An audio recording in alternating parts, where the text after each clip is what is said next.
Hey, what's up, guys? This is Aeon Illuminatus over here with Gnostic 300 and the Movement Rebooted. Just wanted to share a little bit of the God series with you guys. This is about the difference between meritocracy, communism, and democracy.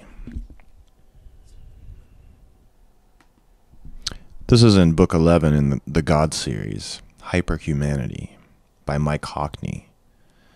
Kindle location 830. The dialectic.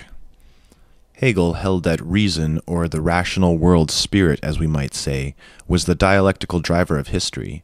For him, all of the different civilizations were dialectically inevitable, just as it was dialectically inevitable that they would be replaced by superior, more rational civilizations, and equally inevitable that the dialectic will arrive at a definite conclusion, the omega point, the end of history.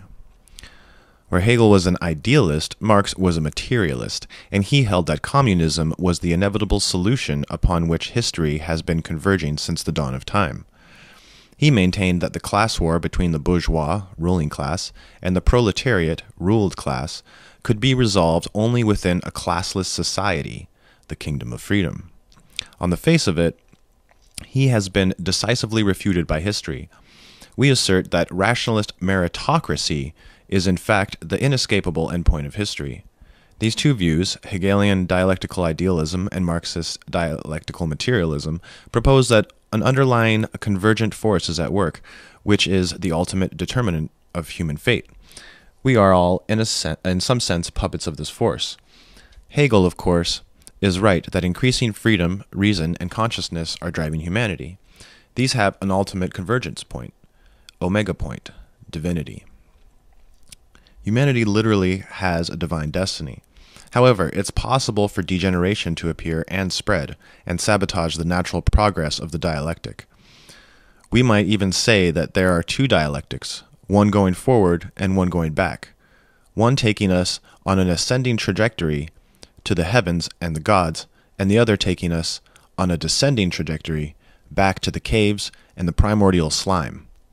If we oppose our own ascending destiny, we will become extinct.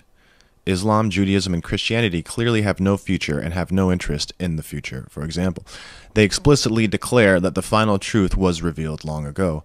These are extinction forces, siding with the anti-dialectic that works in reverse.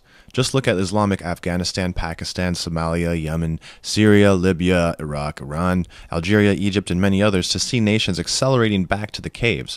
If we prefer enslavement to, quote, God or money over freedom, unreason, obsession with superstition, faith, and mythos over reason, or subordinated consciousness, recognizing, quote, God as the supreme consciousness over autonomous free consciousness, then we are doomed.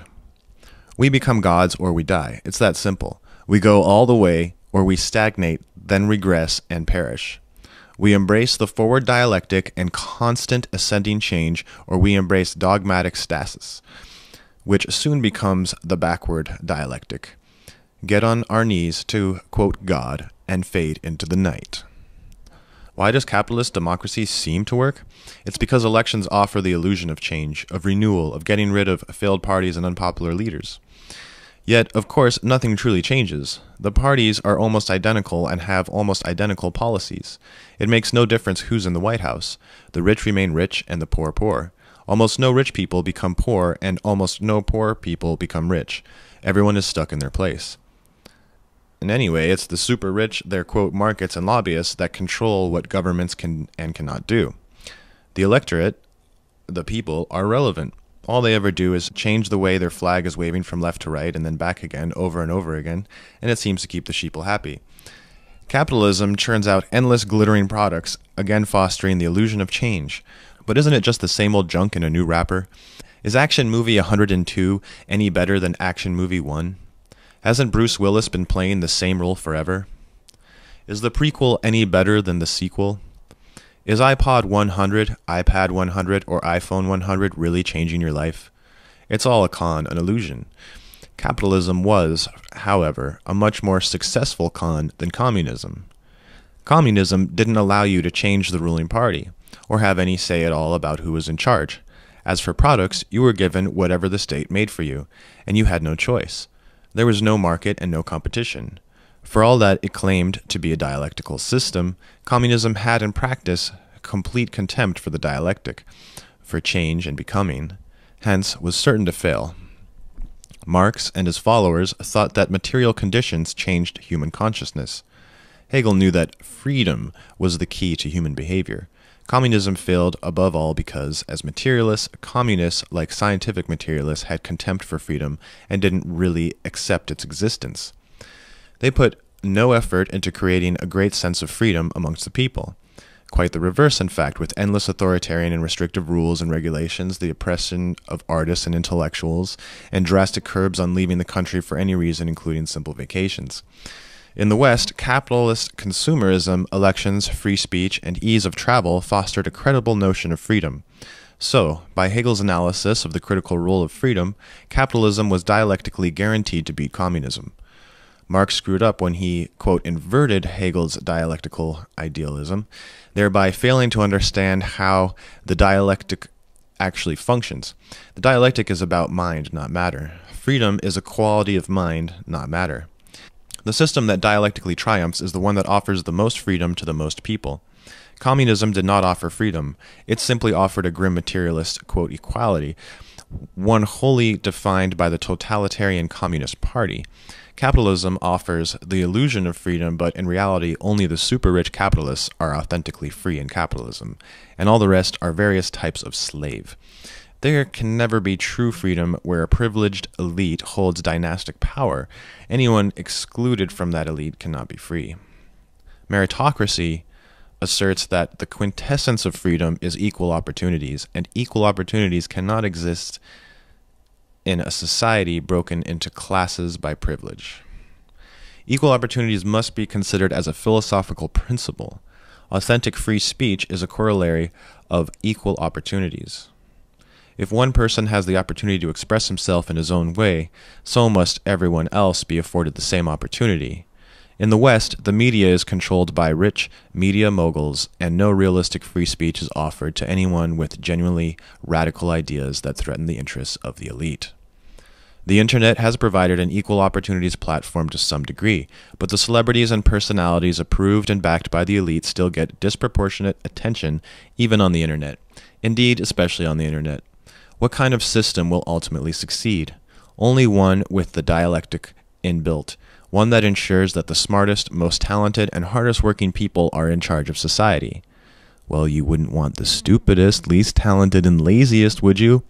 One that gives everyone an equal opportunity with no one being fixed in place by class, caste, race, gender, sexuality, or any system of privilege or discrimination that favors some, an elite, and penalizes everyone else. Only a rational meritocracy will suffice. Such a system is all about change, development, growth, innovation, reinvention, about becoming. New ideas are continually adopted and embraced. Institutions move with the times. Nothing is set in stone. There is no fixed establishment. Anyone can rise to the top from any background. Society has a clear purpose: to create heaven on earth, to overcome all obstacles, to acquire all knowledge, to create a community of gods. Spengler and Toynbee envisaged history in terms of separate, autonomous cultures and civilizations. For Hegel, all cultures and civilizations are dialectically harnessed together. All of them are affecting each other and are in dialectical loops with each other. Everything reacts to everything else, just as no man is an island, nor is any culture or civilization. For example, Islam is not a separate, autonomous, quote, life form. It was a direct Arabic response to an adaptation of Judeo-Christian monotheism. Christianity, meanwhile, was an amalgam of Judaism and Greek paganism. Protestantism was a rejection of pagan philosophy and a return to Jewish scripturalism. Capitalism, with all of its inequalities, was given a rocket boost by the Calvinist idea of the saved, the elect, and the damned, the undeserving poor. Communism was simply Christianity without Christ. Christianity converted into economics. Do and give unto your neighbors as you would have him do and give unto you. Thus everyone should be equal economically. It was the dialectical response to unrestrained Calvinist free market capitalism.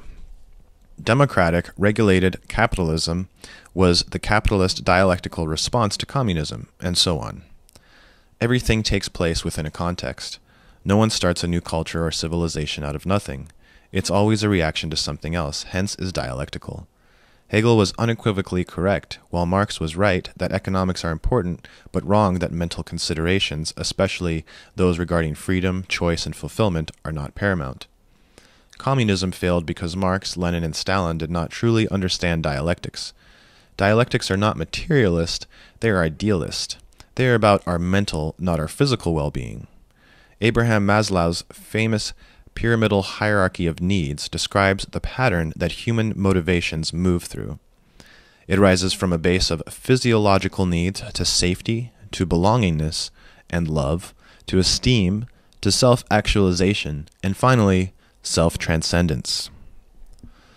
The dialectic needs to address complex psychological issues such as these, not simple economic equality.